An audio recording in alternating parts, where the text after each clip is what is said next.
Hello friends, இன்னைக்கு நம்ம கிச்சன்ல பார்க்க போறது நாவில் எச்சில் ஊற வைக்கும் ஒரு அட்டகாசமான பூண்டு வெண்டைக்காய் மசாலா வறுவல்.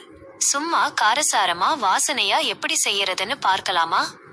மசாலா அரைக்கும் போது முதல்ல ஒரு மிக்ஸி ஜார்ல 20 பற்கள் பூண்டு, 20 காய்ந்த மிளகாய், அரை ஸ்பூன் மிளகாய் தூள், அரை ஸ்பூன் கரம் மசாலா, கொஞ்சமா மஞ்சள் தூள், அப்புறம் நல்ல வாசனைக்காக கருவேப்பிலை, கொத்தமல்லி, தேவையான அளவு உப்பு சேர்த்து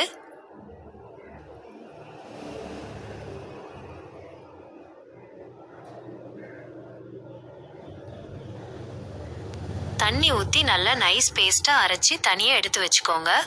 வெண்டைக்காய் வதக்கும் போது இப்போ ஒரு கடாயில எண்ணெய் ஊத்தி சூடானதும் பொடியா நறுக்குன வெண்டைக்காய சேர்த்துக்கோங்க.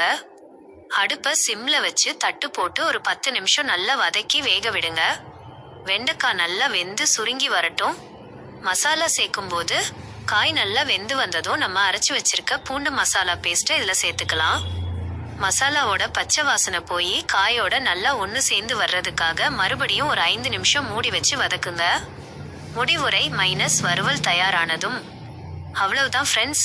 மசாலா எல்லாம் சுருள வதங்கி கமகமன்னு வாசனையோட நம்ம பூண்டு வெண்டைக்காய் மசாலா வறுவல் ரெடி ஆயிடுச்சு.